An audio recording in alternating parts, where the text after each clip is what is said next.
The armed forces of the Philippines stand ready to protect Filipino fishermen in the West Philippine Sea, while the Defense Department hit back hard at China's latest provocation, as we hear from our Patrick De Jesus.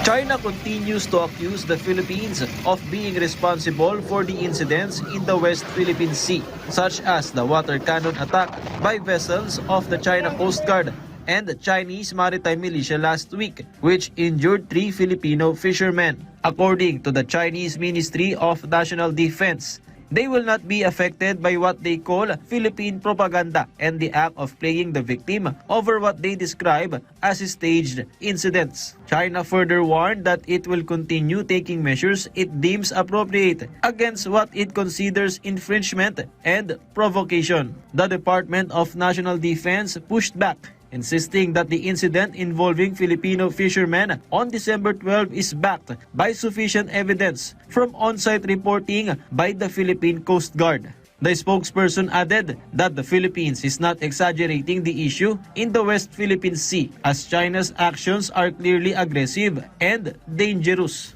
The armed forces of the Philippines assured that they are carrying out their mandate in line with the government's whole-of-nation approach to protect fisher folks in the West Philippine Sea. Every time na naglalayag yung mga fisher folks natin, ang kasunod nila yung PFAR. Yes. Yun po yung malapit. Yun yung mga nagbibigay ng pagkain, tubig at ng gasolina sa ating mga fisher folks.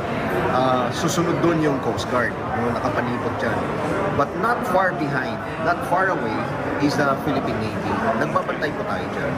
So hindi po natin pwedeng sabihin na wala yung Navy dyan.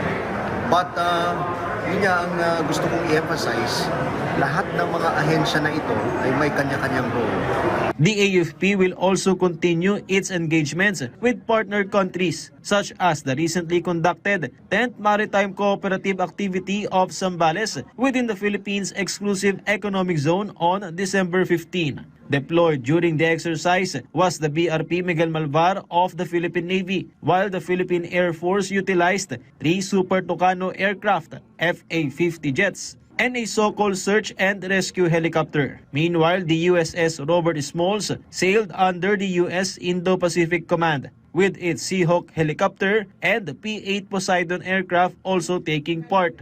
Historically, our data will tell us that when there are foreign counterparts, foreign partners, the PLA Navy, the CCG, and the Maritime Militia have a change in their behavior. Kung saan tayo wala, dun sila gumawa ng aggressive actions against our Filipino fisher folks.